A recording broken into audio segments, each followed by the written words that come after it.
Today I am going to make a cake. You might have guessed by my preparations here. I am going to make not just any cake, but I'm going to make a very traditional German chocolate cake. It's kind of funny when I make treats, cakes, brownies, cookies, anything like that. I'm always looking to add something a little unique. And both of my daughters have always said, Mom, please, I just want basic chocolate cake or basic vanilla cake. And today I'm making one of the most traditional German chocolate cakes for my daughter Brittany. It will be her birthday very soon. She will be 35 and I'm going to make this cake in 2 phases and deliver it to her. This is her favorite cake. She loves German chocolate.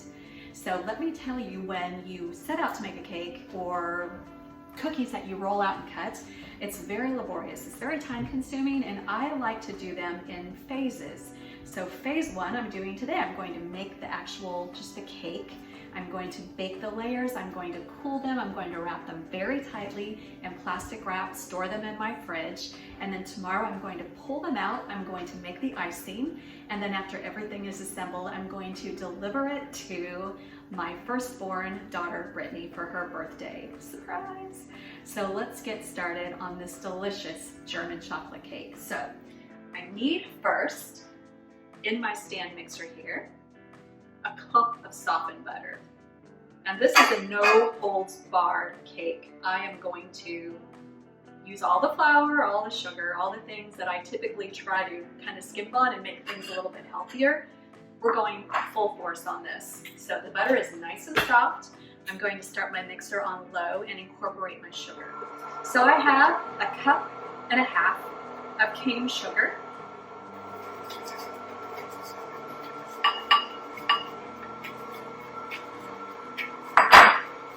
And we'll let that mix along. And I'm going to add vanilla. I love to add vanilla paste. The flavor is so intense and so delicious. It's about a teaspoon. I never skimp on vanilla. It's so good. That is looking really, really nice and creamy. I'm going to turn it up just a little bit.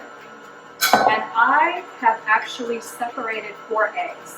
I have my whites in here, which I need to beat and make those nice and stiff to incorporate lastly in my batter. And I have the 4 eggs here. I'm going to add them one at a time until they're very well incorporated in this nice and creamy butter and sugar mixture. There's 1. There's 2. There's 3. Well, that was 2.5. And there's the others. Oh, that's awesome. I need a teaspoon of salt. Very nice. That's looking fabulous.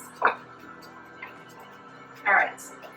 Now we step on to the dangerous stuff. Adding the flour without getting it in a big cloud all over me. I'm going to turn this to chocolate. So here I have melted, let me turn this up, 4 ounces of baking chocolate.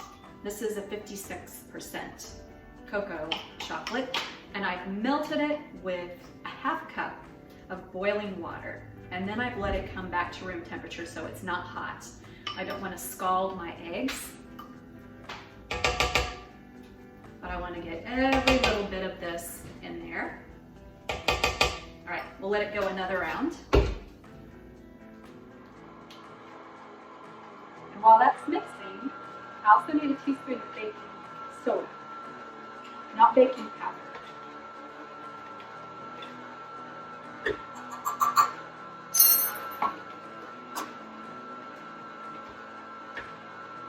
Wow, perfect. Nice. Chocolatey. German chocolate is not a super dense dark chocolate. It's very light sweet chocolate. And with the addition of egg whites at the end, it's a very light, fluffier cake, not a very dense chocolate cake. I like dense chocolate cakes, but this cake is for Brittany, and it's gonna be good. All right, so here, I'm just kind of whisking it up to make it a little bit lighter. I have 2.5 cups of all-purpose flour. And I'm going to add it slowly along with a cup of buttermilk. Buttermilk gives the crumb of this cake such a nice texture. So this is the dangerous part.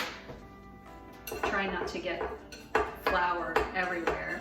I'm going to go with a little bit of the dry and then we'll alternate dry and wet. So very slowly.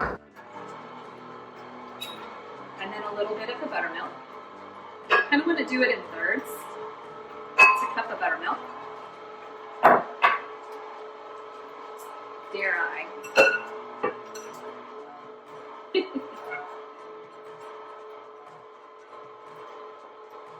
Yeah, a little messy, not too bad. And some more buttermilk. Ooh. And then the last of my dry.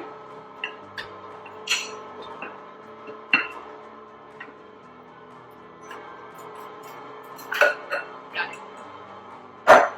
And then the last of my buttermilk. Every little last bit.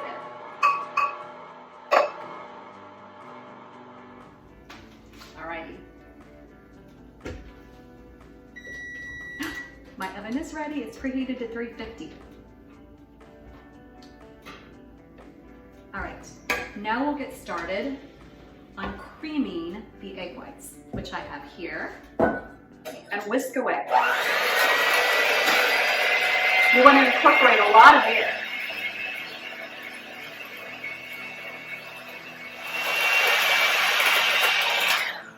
Okay, those are perfect. I've done a bit of a tidy up. All right, now you can see my very chocolatey batter in here, and I'm going to lighten it up by mixing in my egg whites slowly. Those are 4 egg whites that are beaten stiffly. I just wasted a quarter of an egg there on the counter. And I'm going to mix it in to make my batter nice and light. Some more. And as I'm mixing it, the texture of the batter, the consistency is changing from pretty dense, just lightening it up a little bit, making it more fluffy. It is gorgeous. Once it starts to loosen up like that, I don't have to be quite so gentle with my folding. I think I'll go ahead and add the rest of this nice stiffly beaten egg whites. So delicious.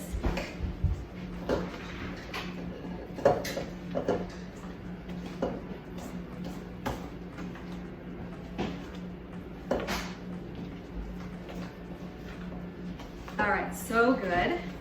And I think we're about ready to fill our pans.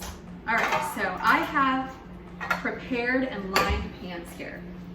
I have greased them and I have put parchment paper in the bottom. That is going to be your saving grace. Take the time to do that, because when you spend this much time making a cake, you want to make sure that it comes out of your pan beautifully.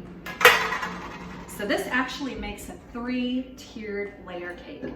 I'm going to do 2 tiers, and then there's going to be a little extra that we can have for ourselves. So I will put those in something else to bake. So I'm going to try to get these pans with even amounts of batter in them.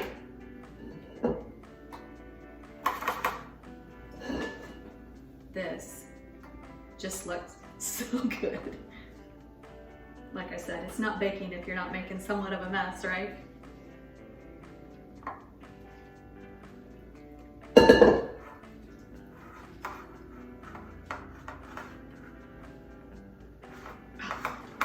Spread it out evenly.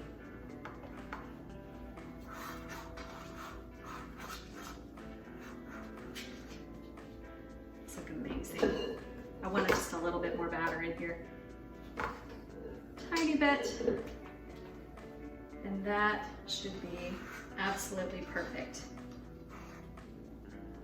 And I have greased these pans really well so that my cakes are going to come out gloriously, especially with that addition of the parchment paper.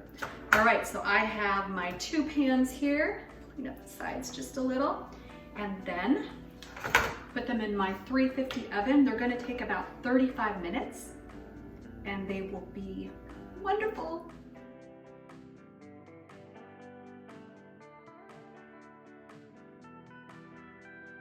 Okay, these have cooled 10 minutes. I'm going to run my knife along the edge just to make sure nothing is sticking.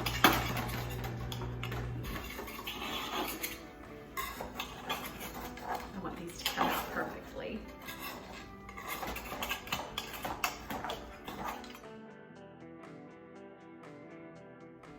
All right, we're on to phase 2 of Brittany's German chocolate birthday cake, the icing. There is a stick of butter going in there. Now, if you didn't know, for German chocolate cake, the icing is a cooked icing. It's very traditional, it's a very sweet, it's very yummy, iconically wonderful and delicious. And we're going to cook it. It's going to take about 12 minutes on the stovetop, and then we're gonna let it cool a bit, and then we're gonna ice the cake. So a stick of butter goes in here, followed by a cup of evaporated milk. Don't use condensed milk, that's way too sweet and sticky. Evaporated milk is what you need for this. Pouring it in. It's gonna melt along with my butter. And a cup of sugar. Gonna give it a stir and let it all kind of dissolve together. And then a teaspoon of vanilla. And as I've mentioned, I love to use vanilla paste. It's very condensed. Smells very much like a vanilla liqueur. And it has all those wonderful little vanilla flecks in it. So the taste is amazing. All right, so we're gonna let this cook for 12 minutes before adding our coconuts and our pecans. So 3 egg yolks. And now my mixture is bubbling away. I have 7 minutes left to go. Smells really good. It smells like a candy factory in here. All right, this is cooked for 12 minutes. Now we add the coconut and pecans after I turn off the heat. This is 1 1/3 cups of sweetened coconut.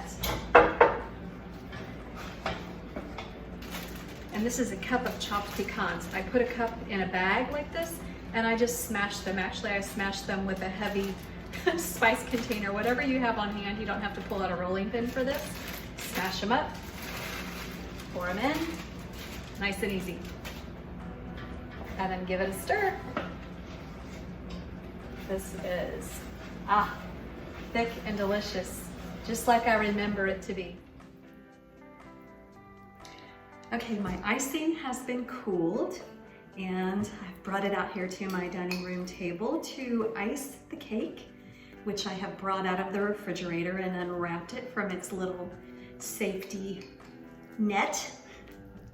I had it very tightly wrapped in plastic wrap so that it would not go stale. And I'm putting a good amount on here and just going to smooth it all over this top.